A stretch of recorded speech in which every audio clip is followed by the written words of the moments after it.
du Jardin du Grand Portage. Elle va nous présenter la conférence sur la culture des herbes médicinales.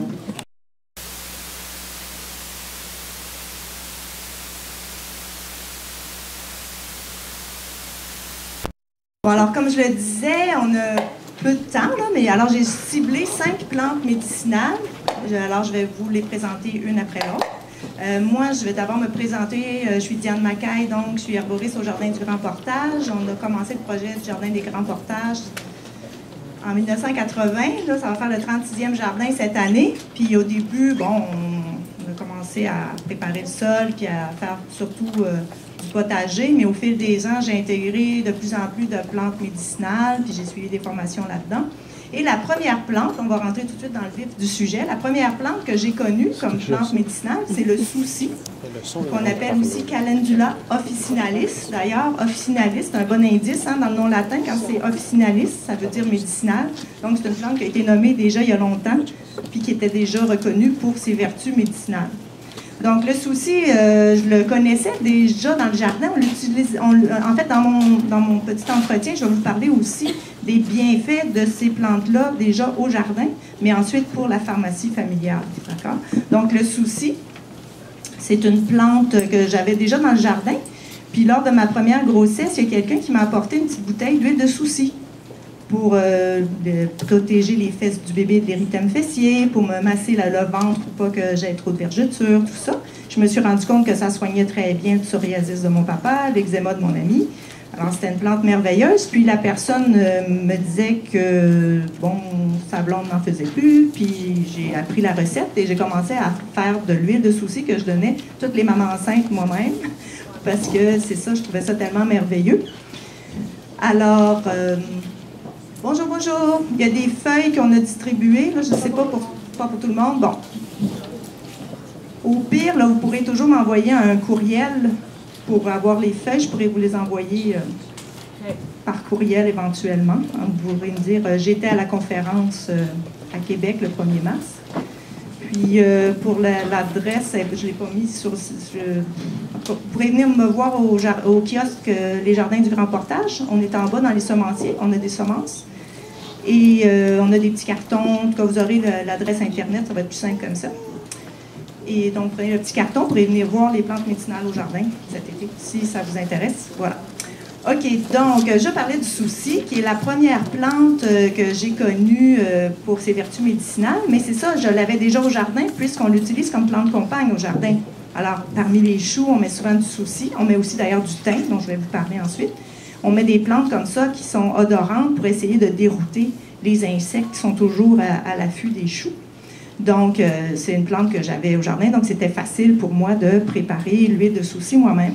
Alors, je vais parler un peu plus longtemps du souci parce que je vais vous donner des petites notions de base en même temps. Donc, quand on veut faire une huile ou n'importe quelle récolte de plantes médicinales, que ce soit juste pour sécher ou faire un vinaigre, c'est bien important d'attendre 2 belles journées de temps bien chaud, chaud, plus ou moins chaud là, des fois, mais ensoleillé en tout cas et sec.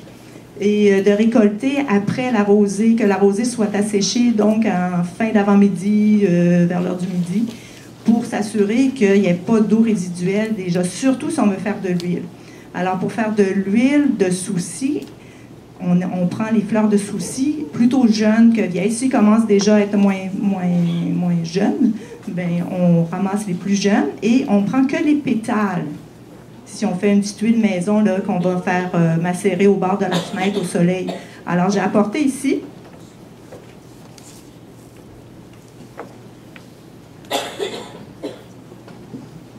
un petit pot qui pourrait servir à faire une huile de souci. Là, j'ai mis des soucis séchés dedans. Il y a plusieurs personnes qui recommandent de faire des huiles avec des plantes séchées parce que justement, c'est moins délicat. Parce que quand on prend des plantes fraîches, des fois, si on ne fait pas attention, ça pourrait rancir. Il faut vraiment qu'il n'y ait pas d'eau. Fait que vous prenez un pot propre, séché au four, stérilisé, très sec. Vous mettez... Moi, je préfère utiliser les plantes fraîches. C'est encore meilleur. Mais là, pour le but de l'expérience aujourd'hui. Donc, j'ai rempli mon pot de fleurs de souci séchées déjà. Et je vais remplir une deuxième fois avec de l'huile d'olive. Moi, j'utilise l'huile d'olive bio, qui est déjà de très belle qualité, déjà bonne pour la peau. Alors, j'utilise cette huile-là. Puis une fois que c'est plein, j'installe ça au bord d'une fenêtre ensoleillée. Si c'est un pot brun comme ça, il n'y a pas de problème. Mais les premières années, je faisais mon huile de souci dans un pot maçon transparent au bord de la fenêtre, mais à un moment donné, Dr. Christopher, herboriste célèbre, il disait non, non, non, il ne faut pas que ça soit exposé au soleil, mais ça faisait déjà des millions, pas des millions, j'exagère. Ben, des petites fesses de bébé que je sauvais avec mon huile de souci qui avait macéré au soleil. Alors, bon, il faut en prendre puis en laisser, mais idéalement, donc, dans un pot teinté comme ça. Donc, on laisse au bord de la fenêtre, puis on brasse à tous les matins. Ben, une fois par jour, si vous n'êtes pas du matin, avec une petite baguette comme ça. Et donc, on fait attention, ça peut parfois déborder un petit peu. Là. Quand ça chauffe au soleil, ça se peut que ça déborde un petit peu. Fait que vous pouvez mettre une petite assiette en dessous, voilà. Et en fait, on ne laisse pas le couvercle dessus. Il faut que ça soit... Ça peut être juste un petit tissu par-dessus pour empêcher que la poussière ou les mouches aillent dedans. Ou déposer le couvercle dessus. Il faut pas que ça soit fermé hermétiquement. Alors ça, c'est une façon de faire une huile médicinale. On peut faire donc une huile avec des feuilles. Tout à l'heure, je vais vous parler de la mélisse. Alors, je fais aussi une huile avec la feuille de mélisse qui est antivirale. Puis ici, le souci est déjà très bon en pommade pour lutter contre les feux sauvages, les petites gerçures, tout ça. Mais si j'y mets de la mélisse en plus, mais la mélisse, on a découvert que ça avait des vertus antivirales. Ça fait pas si longtemps en Allemagne, dans les années 78, on a découvert ça. Dans les années 90, là, ils ont fait vraiment des études. Et donc, ça aide à soigner l'herpès.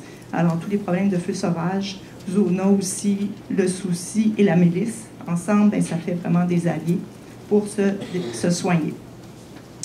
Donc, le souci, je vous ai dit, quand le semis, vous pouvez le partir en semis ou vous pouvez le partir directement au jardin.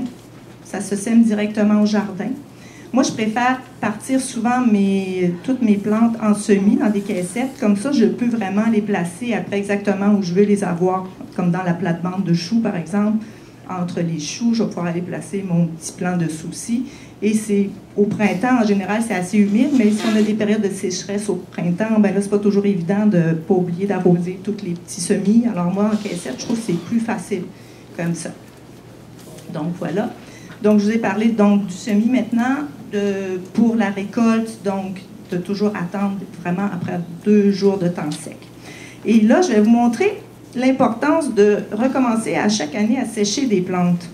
Ici, ben là, pour ceux qui sont en arrière, peut-être que vous voyez moins bien, mais si je m'approche, vous voyez quand même la différence de couleur. Là, c'était pas du souci jaune puis du souci orange, là, c'était le même souci orange. Alors, voyez-vous qu'au bout d'1 an, il perd de sa couleur, donc probablement aussi de ses vertus. Alors, la plupart des plantes médicinales comme ça, il faut les sécher à tous les ans pour avoir une réserve plus fraîche. D'accord? On peut faire circuler les sacs si vous voulez.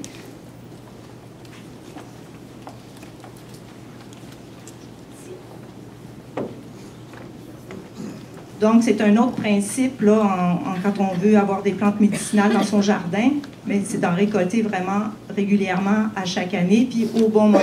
Donc, pour le souci, quand la fleur est plutôt jeune, on peut les sécher tout simplement, mais pour sécher des fleurs comme le souci, ça prend vraiment un séchoir ou un déshydrateur, parce que c'est trop long à sécher à l'air libre, c'est difficile d'atteindre une belle qualité.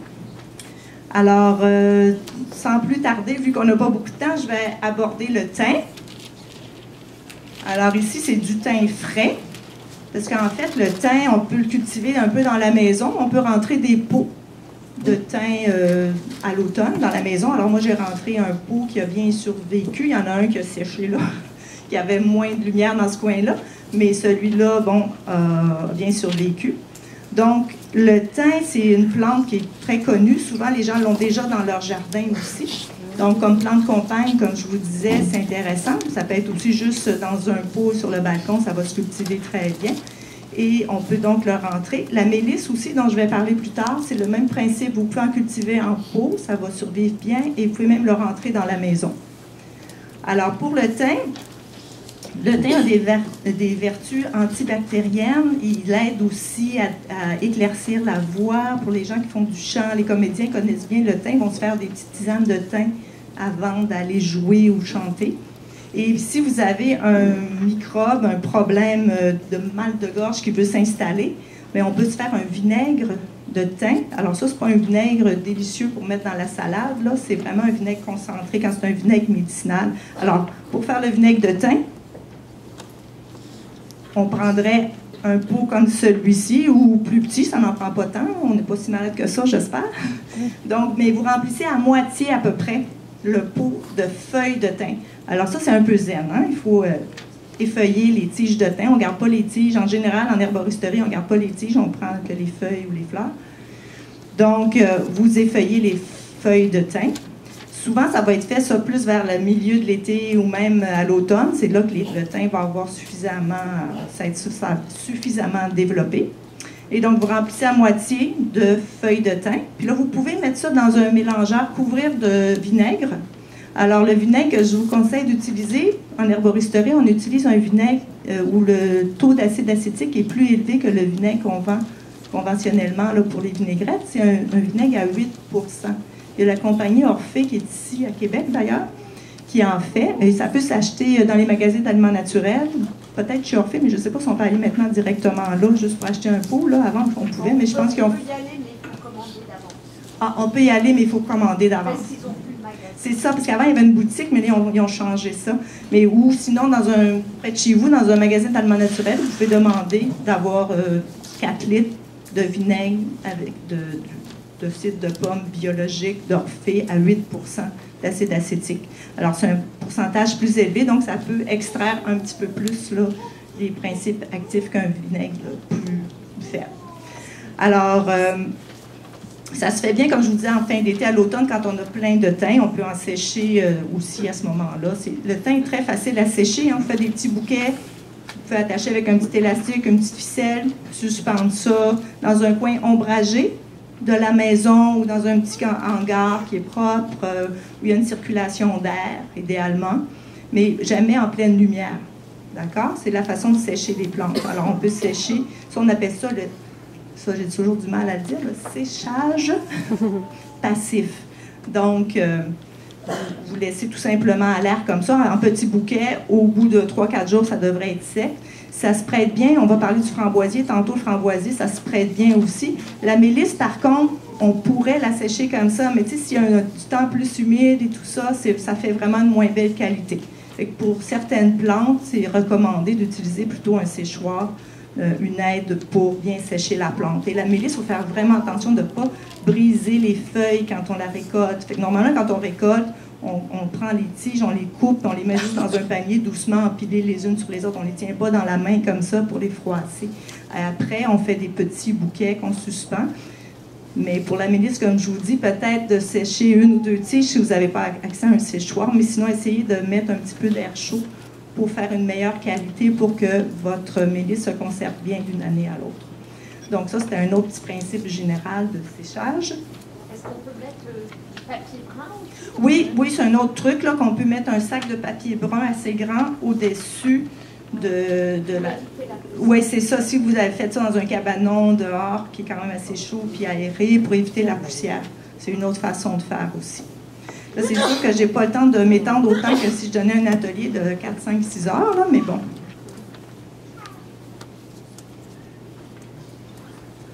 Et on récolte des plantes comme ça séchées, principalement pour en faire des infusions. Alors, j'ai apporté un modèle d'infusion. Alors, voyez-vous, j'ai mis quand même un bon paquet dans le fond de plantes séchées cette fois-ci.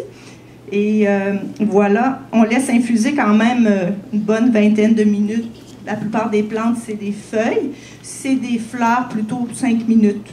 Et j'ai apporté des petits gobelets et des tasses. Et peut-être que tantôt, vers moins quart, quand ça sera la période de questions, s'il y en a qui veulent venir goûter, c'est un mélange de framboisier, avoine et mélisse. Alors, je vais parler aussi de l'avoine bientôt. Voilà. Donc, je pense que j'ai parlé un petit peu de ce qu'il fallait pour les principes de base. On va donc s'attaquer à la prochaine plante qui est justement l'avoine dont je viens de vous parler. Alors, l'avoine, ce n'est pas une plante qu'on cultive normalement dans le jardin, mais c'est une plante que nous, on cultive beaucoup dans notre rotation en jardinage biologique. On fait toujours des engrais verts. Et l'avoine, c'est une plante qui fait un engrais vert vraiment formidable. Alors, on peut le mettre des fois en fin de saison dans une plate-bande. Mettons qu'on a récolté nos oignons ou notre ail et puis on n'a rien d'autre à semer, bien, semer de l'avoine. Alors, ça va occuper la section, donc ça va éviter que les mauvaises herbes s'y installent, ça va garder la terre en place. Et l'avoine va mourir à la fin de la saison, à l'hiver. Elle va rester verte assez longtemps, même quand il peut neiger dessus, elle va rester verte encore. Puis au printemps suivant, elle va être tout jaunie, ça va faire un petit tapis jauni sur votre plate-bande. Donc, c'est une plante qu'on peut semer comme ça aussi en début de saison. Moi, on en sème toujours, donc il y a toujours une section que je sème pas trop densément, parce que je veux éviter, parfois il y a des petits problèmes de rouille là, dans l'avoine. Et on connaît tous le gruau, mais voyez-vous, ça n'a pas l'air du gruau, hein? Je vous parle de l'avoine, là, mais en fait, on appelle ça en herboristerie la paille d'avoine fleurie. Parce que je vais faire circuler le sac d'avoine, vous allez voir qu'il y a des fleurs, mais ça a l'air des graines, là. Donc, la fleur d'avoine, en fait, le moment de récolter l'avoine pour qu'elle soit au maximum de ses vertus, c'est au moment où on peut écraser le début du grain, là, quand le grain commence à se former, on l'écrase, puis il y a un petit lait blanc.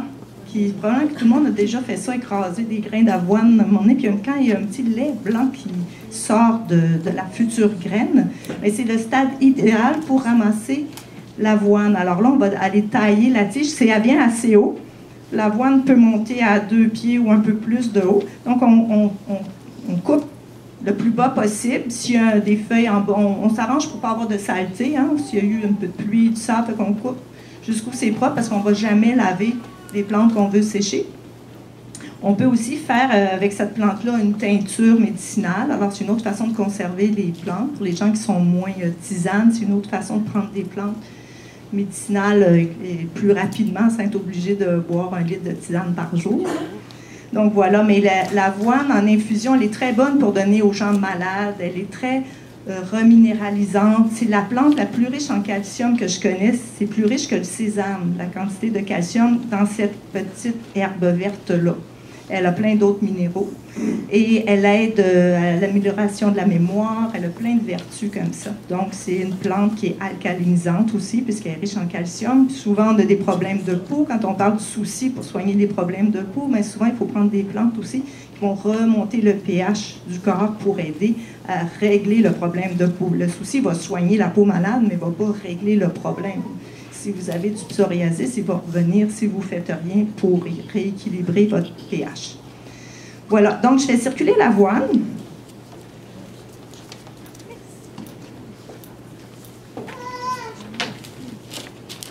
Pour se procurer des grains d'avoine, hein, vous pouvez tout simplement, vous avez juste un tout petit potager, aller dans un magasin d'aliments naturels puis prendre de l'avoine entière, pas l'avoine mondée, là, qui est déjà un petit peu brisée. Là, ça va germer moins bien. Aussi, où ils vendent de la bouffe pour des animaux. Moi, chez moi, dans Joliette, là, il y a un magasin où je vais chercher des croquettes pour mon chien. Puis il y a aussi de l'avoine qui vendent en plus petite quantité. Nous, on achète en poche parce qu'on a un grand jardin et qu'on en met beaucoup. Mais donc, c'est possible de se procurer quand même de l'avoine assez facilement. Donc, ça, c'était l'avoine, ça va bien. Là, je vais vous parler maintenant du framboisier. Alors, le framboisier, c'est une plante vraiment idéale à avoir pour se faire des infusions pendant l'hiver. C'est la plante des femmes, mais pour les hommes, vous pouvez en voir aussi parce que c'est la plante des enrhumés. Alors, dès qu'on sent un rhume venir, une bonne infusion de framboisier, ça va aider à liquéfier, à sécher un peu le mucus. Et c'est plein de vitamines aussi, donc puis on peut combiner avec d'autres plantes et d'autres petits trucs, là. Entre autres, le vinaigre de thym dont je vous ai parlé. J'ai oublié de vous le dire, ça, qu'en premier lieu aussi, quand on sent un petit gratouillement dans la gorge, de prendre une gorgée de vinaigre de thym, pas peu, là, parce que c'est du vinaigre à 8%, c'est pas délicieux. Dans une petite cuillerée à thé ou une demi-cuillerée à thé de vinaigre dans de l'eau. Alors, on prend ça, on gargarise et on sent tout de suite que le thym va venir ici un petit peu attaquer ce qui essaye de s'installer dans votre gorge. Vous l'avalez. Et c'est bon aussi pour aider aux problèmes de toux parce que c'est expectorant aussi, le thym. Donc, le framboisier et le thym sont 2 plantes qui vont vous aider à combattre les premiers symptômes d'un rhume ou d'une grippe. Alors, le framboisier, très facile à récolter et à sécher. Tout à l'heure, je vous ai dit qu'on pouvait utiliser le séchage passif pour le framboisier. Et si vous avez un tout petit jardin, c'est sûr que c'est pas évident de cultiver des framboisiers, mais si vous avez plus grand, vous pouvez mettre quelques plants de framboisier du côté ouest de votre jardin. Ça va couper un peu le vent En général, le vent dominant est d'ouest et ça va vous donner des merveilleuses framboises. Et la première année, ça ne produit pas de framboises. Un framboisier, ben, il y en a maintenant de toutes sortes. Il y en a qui produisent la première année, mais en général, le framboisier produit la deuxième année. Donc, vous avez des tiges qui s'installent la première année. Et au printemps suivant, ces tiges-là vont pousser d'abord. Puis, dès que vers le fin mai, je dirais même peut-être le 20 mai, vous pouvez commencer à tailler les tiges. Alors, c'est sûr que si vous voulez avoir des framboises, il ne faut pas tailler toutes les tiges, mais c'est toujours à un moment donné trop dense. Alors, la densité idéale, c'est de laisser à peu près 30 cm entre chaque tige pour avoir une bonne récolte de framboises. Il ne faut pas oublier que ces plantes-là ont besoin de soleil. Moi, j'ai toujours la chanson « Let the sun shine in ». Quand je suis dans le jardin, dans mes vignes, dans mes framboisiers, là, OK, bon, il faut que j'évalue, est-ce que le soleil va bien rentrer? Alors voilà, il faut... et donc, les tiges, vous taillez les moins belles. Si vous avez des belles grosses tiges qui ont l'air de vouloir faire plein de framboises, bien, laissez-les, prenez les plus petites autour, dégagez. Et celles-là se sèchent très facilement. Alors ici, voyez-vous, j'ai un pot de feuilles de framboisier qui... tout est feuillé, mais j'ai tendance à garder, j'ai un sac, en fait, où je garde mes feuilles de framboisier plutôt sur la tige. J'évite de friponner le plus possible mes plantes, de les garder les plus entières possible. Et vous voyez que le framboisier, bon, je vais vous faire circuler l'enveloppe aussi, les feuilles sont déjà très espacées sur la tige et c'est une feuille qui se sèche bien, juste à l'air comme ça, dans un coin comme dont on a parlé tout à l'heure pour le thym, le même genre de situation. Vous avez une question? Oui, j'aimerais savoir au niveau de la conservation de vos feuilles, est-ce que vous les mettez dans des pots de verre à l'ombre ou vous les mettez aussi? Oui, c'est une très bonne question. Est-ce que je les mets dans des pots de verre à l'ombre? Oui, effectivement. Idéalement, toutes les plantes séchées devraient être conservées dans des pots ambrés.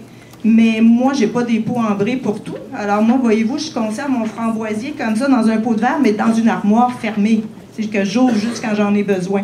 Là, pour les besoins de la conférence, je le laisse à la lumière, mais il va retourner dans sa boîte tout à l'heure. Pas de sac de plastique. D'accord. Pas de ziploc. Oh non, idéalement, pas de ziploc. Moi, je garde mes plantes dans des papiers, genre des sacs métro de papier brun, dans un endroit qui est un genre d'endroit pas trop humide, là, où l'humidité est contrôlée. Alors, il ne faut pas que les plantes prennent l'humidité. Et là, le ziploc, c'est juste pour la démonstration. Aujourd'hui, c'est très pratique pour ça, les ziplocs, parce qu'on peut passer les choses, puis tout le monde ne se met pas les doigts dedans, puis voilà. Le dernier ziploc que je vais vous passer, je vais revenir sur le framboisier, mais vu que le temps va filer, pour que ça ait le temps de circuler. Ici, c'est la mélisse. Alors, ça ressemble beaucoup au framboisier comme part, mais les feuilles sont plus rapprochées un petit peu et sont plus longues à sécher. C'est pour ça que je vous disais tout à l'heure, ça donne des moins bons résultats quand on le fait sécher juste à l'air. Donc, idéalement, là, c'est de faire sécher dans un séchoir. On peut faire sécher des petits bouts de tige comme ça dans le séchoir. Et on va effeuiller. Moi, j'effeuille juste au moment de préparer l'infusion, ou c'est ça comme c'est dans mes grands sacs, là. Genre, à un moment donné, mon pot est vide, ben, je m'effeuille quelques tiges pour avoir une réserve dans la maison, sous la main. Voilà. Alors, je vous fais circuler framboisier et mélisse. La mélisse, je vous donne la permission de l'ouvrir et de frotter pour sentir comme ça sent bon le citron. D'accord? Donc, pour le framboisier, facile à cultiver en bordure du jardin, juste un bon apport de compost à tous les ans. Moi, je mets toujours plein de feuilles d'érable qu'on a souvent sous la main à l'automne pour faire un paillis aussi, parce que ce moment donné, il peut pousser toutes sortes d'autres plantes parmi, puis ça devient un petit peu difficile à aller travailler là. Donc, avec un bon paillis aussi, c'est nutritif, les paillis. Quand on peut mettre des paillis, c'est très intéressant pour préserver le sol aussi, puis le nourrir. Alors, c'est assez facile de cultiver le framboisier. Ça peut être même à mi-ombre. Moi, j'ai des framboisiers qui sont comme sauvés à un moment donné de culture, qui sont allés sous des épinettes, sous mon brise-vent. Puis, finalement, je m'en occupais pas. Puis, il y a un moment donné qu'on a enlevé les autres framboisiers du jardin. Puis, je me suis rendu compte que ça me donnait quand même des belles récoltes. C'est sûr que les anneaux, c'était vraiment plus humide, là, vu que c'était plus à l'ombre, c'était moins bon. Mais quand même, donc, si vous avez même un petit coin un peu plus ombragé, si c'est tout ce que vous avez, vous pouvez quand même cultiver à ce moment-là un petit peu de framboisier. Là. Idéalement, en plein soleil, mais des fois, on peut faire ça comme ça. Oui? Est-ce qu'on peut prendre des framboisiers sauvages? Oui, on peut prendre le framboisier sauvage. D'ailleurs, sur les feuilles, il me semble bien que je vous l'ai indiqué.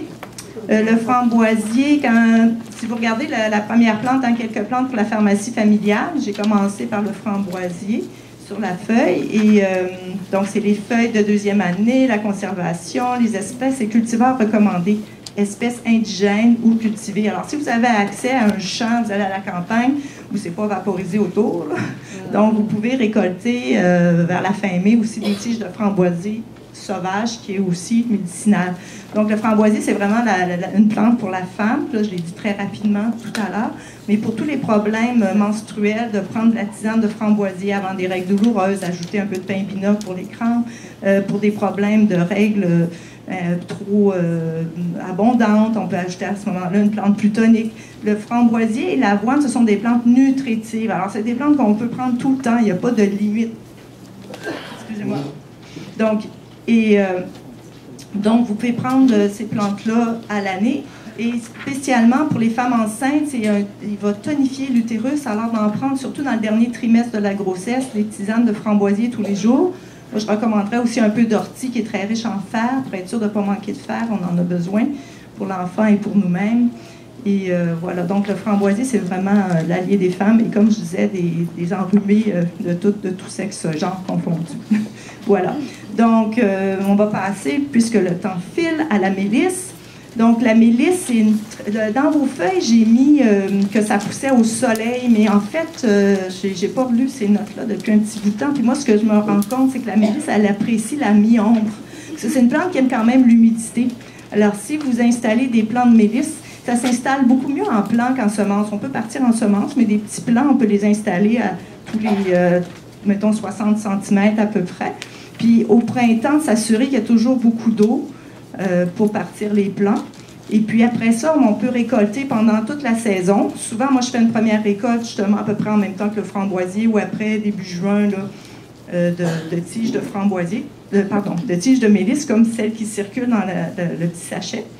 Et soit que je les fais sécher, soit que j'en fais une teinture qui est plus facile à prendre là, dans les cas de stress, disons, subi.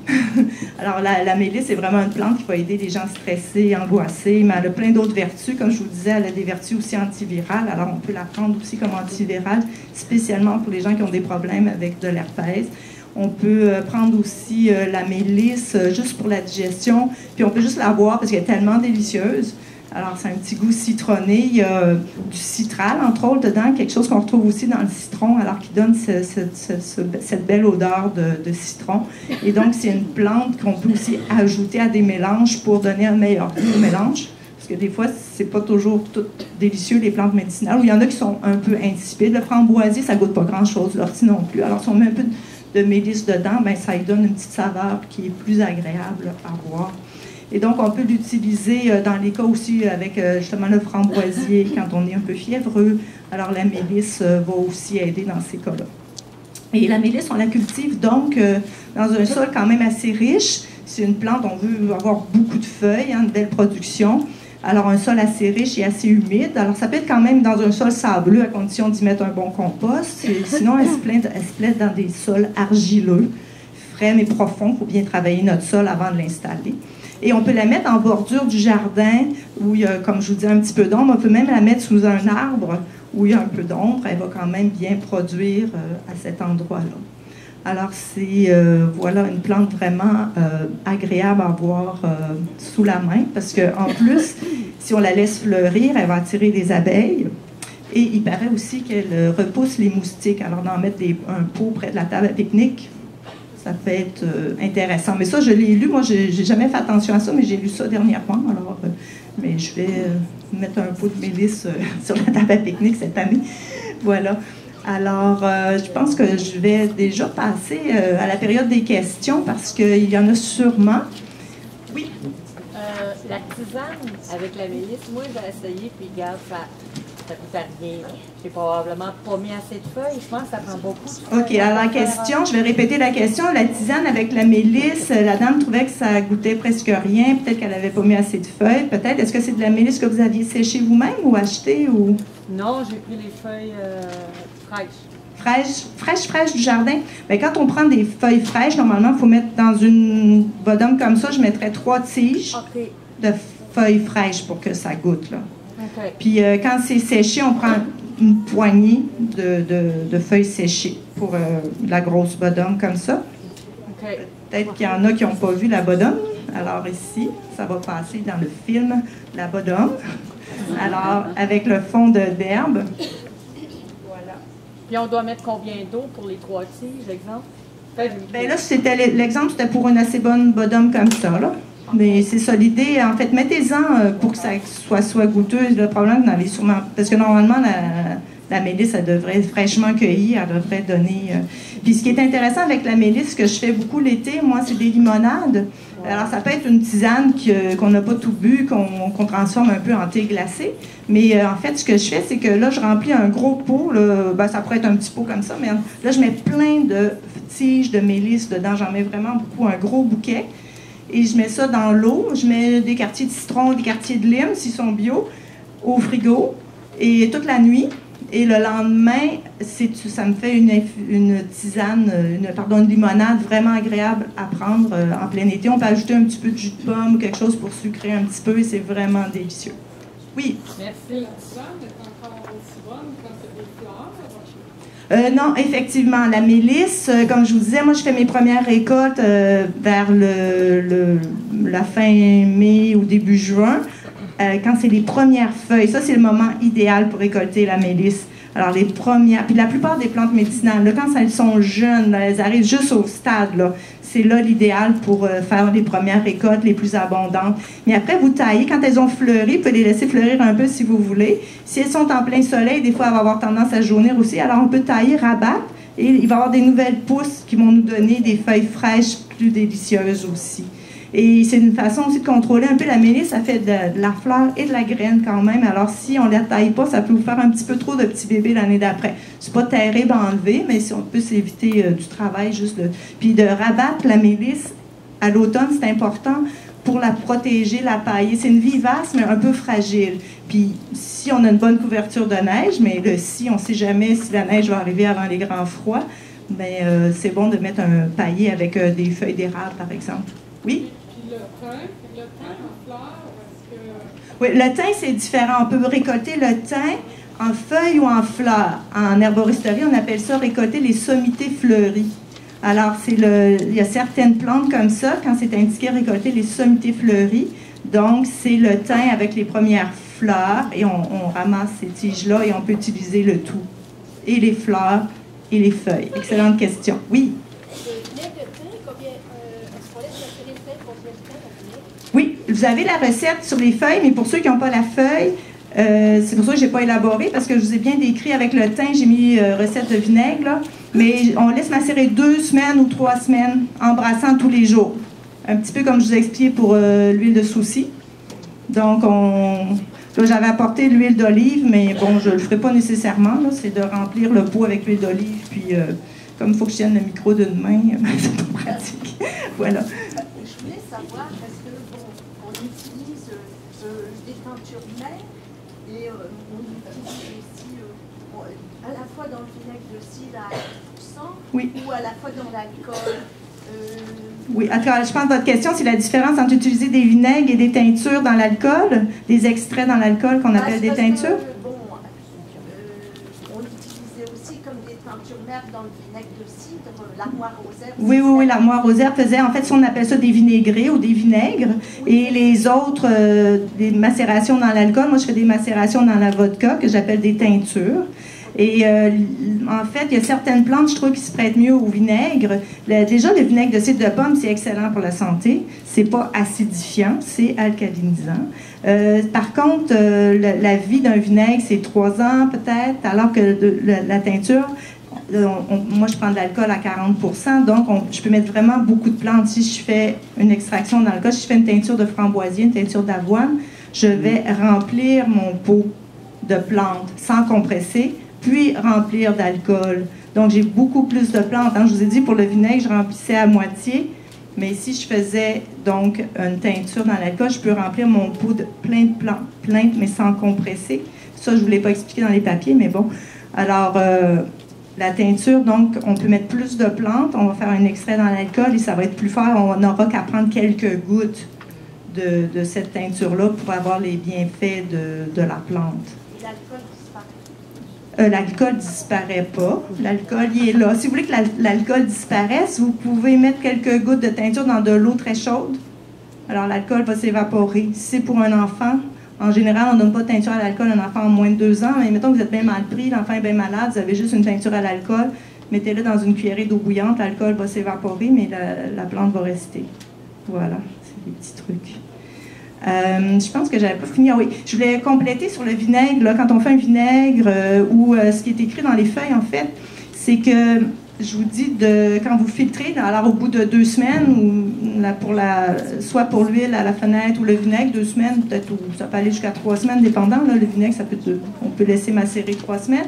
Mais quand on vient pour presser, filtrer, alors on utilise un bol avec un tamis et on peut mettre un linge, pas du coton fromage parce que c'est trop aéré, mais un linge, ça peut être un vieux linge à vaisselle propre, là, ou un vieux t-shirt de très propre, là, qu'on n'utilise plus, là, et voilà, on peut se servir de ça. Donc, on fait couler tout notre pot. Alors, imaginez qu'ici, c'est prêt.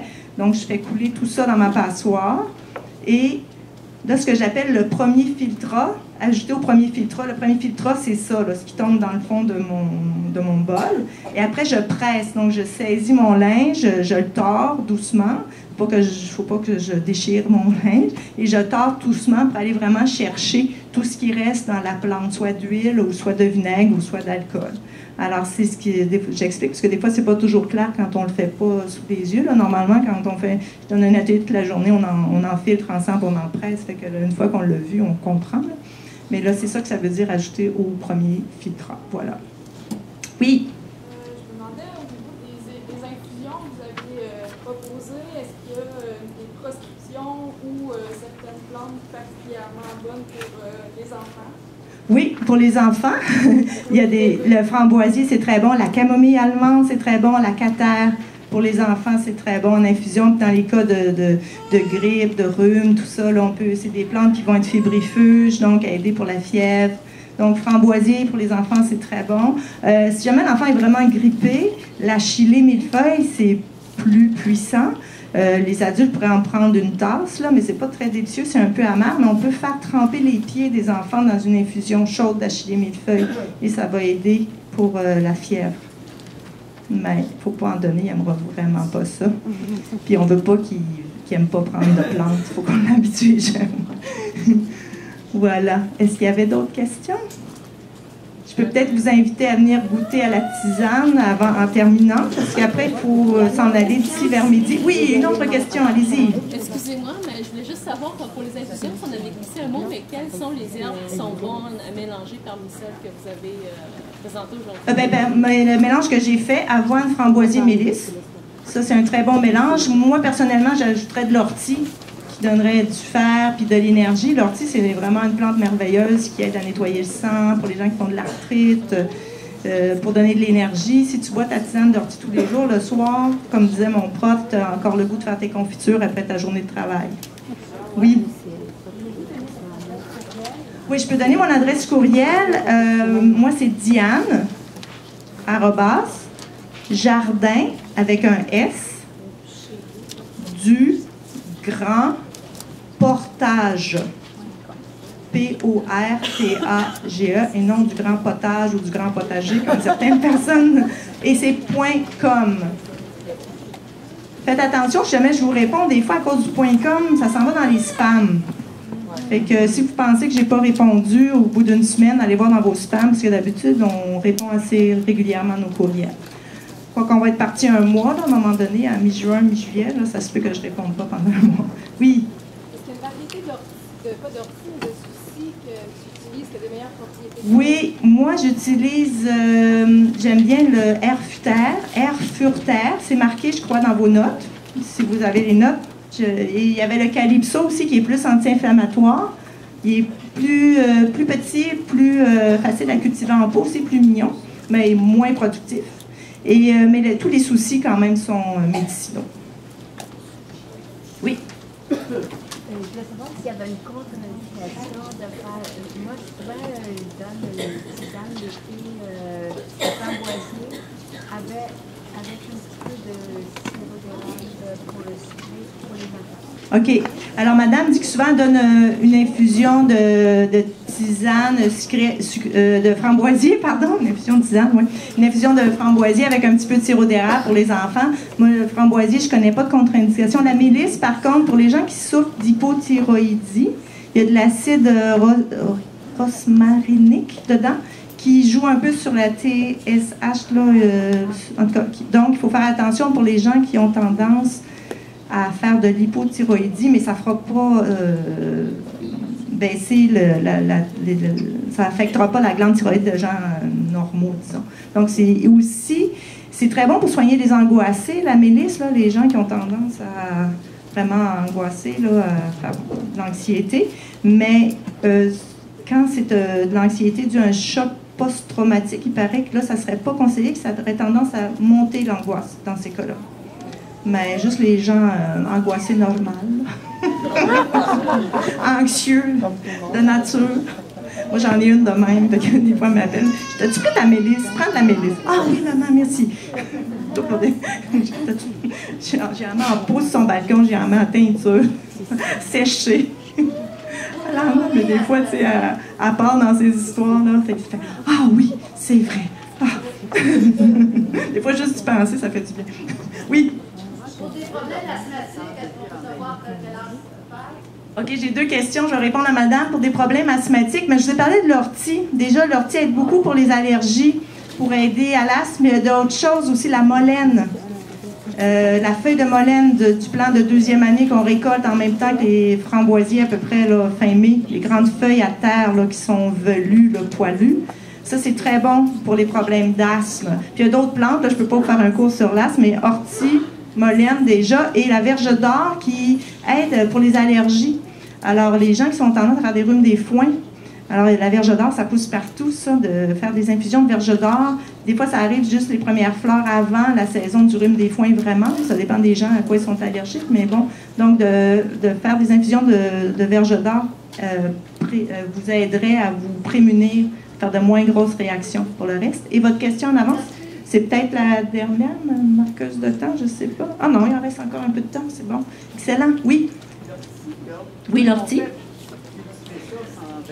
Ah, comment on fait pour cultiver l'ortie sans envahir, effectivement. C'est une plante très envahissante.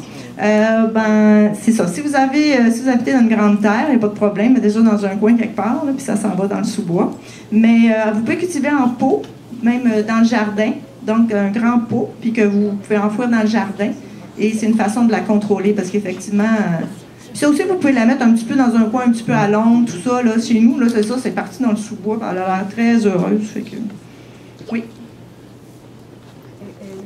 La verge d'or, comme tisane, est-ce qu'on peut la prendre souvent? Parce que c'est très délicieux. Oui, on peut prendre de la verge d'or régulièrement en tisane. Surtout, c'est ça si on a des problèmes reliés au système respiratoire. Là. Oui? J'habite à l'île d'Orléans. Derrière chez nous, il y a des grandes cultures de fraises qui sont super arrosées avec du chimique. Est-ce que je peux cultiver la verge d'or qui pousse dans le terrain à côté, bien la rincer et la laisser sécher? La question, c'est, elle habite l'île d'Orléans, qui, avec la chanson de Félix, tellement merveilleuse, sauf que dans la vérité, c'est pas bio pantoute, les cultures à l'île d'Orléans. Les fraises de l'île d'Orléans qui arrivent, là, donnez pas ça à vos enfants, s'il vous plaît. Là. Oh mon Dieu. Parce que tu peux pas enlever le captant là-dessus. Là, surtout si c'est un été très humide, là, s'il pleut beaucoup avant la récolte des fraises, là, ils vont les avoir shootées là, pas à peu près pour pas que les champignons... Il y en a très peu qui sont bio, c'est ça. Fait qu'il faut trouver des... Comment vous dites? Les plants viennent des États-Unis. Bien, que les plants viennent de... Peu importe, eux, ils décident de... Il y a des moyens autres, en tout cas, de faire, là, mais à l'île d'Orléans, les fraises sont belles, là, mais sont très chimiques. Il faut éviter de manger des fraises qui sont vaporisées. Puis les fraises de Californie, c'est encore pire. Là. Excusez, je pars à part. Mais il y a même des États aux États-Unis qui empêchent la consommation de fraises de Californie dans leurs États. Ben, ils sont pas bonnes, en plus, c'est des grosses creuses, machin. Là. Oui, donc, vous avez, c'est ça, beaucoup de il vaporise vraiment jusqu'au bout du champ, mais... Donc, avec le vent, c'est sûr... Oui, quand il y a une dérive du vent, c'est ça. Fait que la question, c'est est-ce que je peux récolter la verge d'or qui pousse près du... Moi, j'aimerais mieux acheter de la bio de la Clé des Champs que d'ailleurs, là.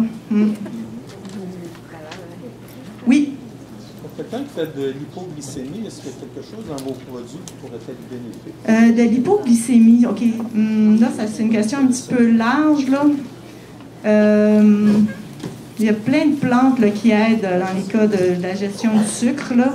Entre autres, de consommer des topinambours, entre autres, puis de prendre du pissenlit. C'est des plantes qui contiennent de l'inuline. Fait que ça... Est-ce que c'est la feuille? La racine qui est plus puissante. Manger des feuilles de pissenlit au printemps, je vous le recommande, à moins que ça soit vaporisé par chez vous, là. Mais laissez les pissenlits, s'il vous plaît, pour les abeilles qui manquent de bouffe. Laissez les pissenlits fleurir, puis ramassez les feuilles de pissenlit. C'est vraiment une belle plante à manger, mélanger à vos salades de printemps. Ça va stimuler votre foie, ça va vous donner plein de minéraux. Alors, les plantes sauvages sont souvent plus riches en minéraux que ce que vous achetez à l'épicerie, là. Mangez-en. Oui. Donc, je ne peux pas m'étaler plus que ça là-dessus, monsieur, mais il y avait une autre question? Oui? De façon générale, le teinture mère, est-ce que ça a les mêmes propriétés que la tisane, mais en plus concentrée? De façon générale, la teinture a les mêmes propriétés que la tisane, mais il y a le solvant, quand c'est de l'eau, il y a certaines choses que l'eau va extraire, des fois que l'alcool n'extraira pas vraiment, mais dans de l'alcool à 40 %, il y a 60 % d'eau. Hein, donc, ça extrait quand même un peu les mêmes choses. Mais il y a des choses qui vont être des fois extraites par l'alcool, qui ne seront pas extraites autant par l'eau. Et il y a certaines plantes, comme on parlait de l'asthme tantôt, la lobélie. Lobélie, c'est inflata, son nom latin. C'est vraiment spécifique pour l'asthme. C'est une plante très, très, très puissante. Il ne faut pas niaiser avec ça. J'en ai déjà pris un petit morceau de feuille, là, à peine grosse comme mon ongle de petit doigt, là, puis ça m'a fait comme ça. C'est puissant. Mais donc, la lobélie, ça, c'est de faire un extrait dans le vinaigre, parce que l'alcaloïde, qui est intéressant pour soigner l'asthme, c'est le vinaigre qui va aller l'extraire. Mais de façon générale, là, disons, oui. Une dernière question, peut-être. Oui. Avez-vous écrit un volume, un livre sur les plantes? Non, j'ai pas écrit ça aux grandes dames de mon chum qui me dit toujours « ça devrait écrire », mais j'ai commencé à écrire des chroniques à tous les mois dans le webzine covivia.com. Vous pouvez noter ça, c'est facile. covivia.com. Là, je viens d'écrire sur la mélisse, justement. Ça paraît tous les mercredis, aux 2 semaines, les mercredis. Yves Gagnon, mon conjoint, écrit là-dedans aux 2 semaines. Il y a Jean-Yves Dionne, le pharmacien, qui écrit là-dedans. Il y a plein de chroniques super intéressantes. C'était le bulletin autrefois de la librairie Biosphère qui a fermé. Puis la dame qui a vendu, en fait, elle a continué à faire le webzine. Et ça s'appelle covivia.com. Vous pouvez aller chercher ou vous abonner pour encourager le projet pour, je pense, 20 $ par année. Alors, voilà, pour l'instant, c'est là que j'écris, puis je donne un peu de cours chez moi, puis des petites conférences comme ça. Mais il y a quelques bons livres qui existent au Québec. Les livres d'Annie Schneider, entre autres, sur les plantes sauvages médicinales, les livres de Daniel Laberge, dont on a parlé tantôt. Il y a quelques bonnes herboristes au Québec qui ont déjà fait quelques ouvrages, mais éventuellement, je ferai la pharmacie familiale ou quelque chose comme ça. Oui, Fabien Girard, c'est vrai, qui est de Girardville, dans le bout du Saguenay ou Lac-Saint-Jean, je ne sais plus trop. Lac-Saint-Jean, il ne faut pas se tromper, là. C'est ça, Lac-Saint-Jean. Puis il fait des beaux ouvrages, oui, sur les plantes sauvages, comment les utiliser en cuisine aussi, c'est intéressant. Lui s'appelle Fabien Girard. Et je ne me souviens pas, souvenez-vous du titre de ses livres Le secret des plantes, il y a tome 1, tome 2, là. Oui, c'est ça. Oui, Fabien Girard de Girardville, ça, j'ai retenu ça. Je ne sais pas sa maison d'édition, rien, mais j'ai un de ses livres chez moi qui est vraiment bien. Entre autres, comment faire du poivre avec des bourgeons de daune, puis des choses comme ça, oui. Vos ateliers, de quelle façon vous pouvez aller voir sur notre site, Jardin du Grand Portage. Puis, vous pouvez passer au kiosque, on est dans la salle des semenciers, vous pouvez prendre le petit carton. Puis, j'ai aussi un catalogue de semences. Et j'ai des semences de plantes médicinales et ornementales. J'ai quelques plants que je vends à la maison aussi si vous passez au jardin en mai, mais sur rendez-vous en mai. Puis sinon, pendant l'été, il m'en reste d'habitude. Et sur le petit feuillet qui est imprimé des semences, derrière, il y a le programme des ateliers très brièvement. Il y en a un au mois de juin, au mois de juillet, puis un en septembre sur les plantes racines. Voilà. Bien, merci de votre écoute, votre attention.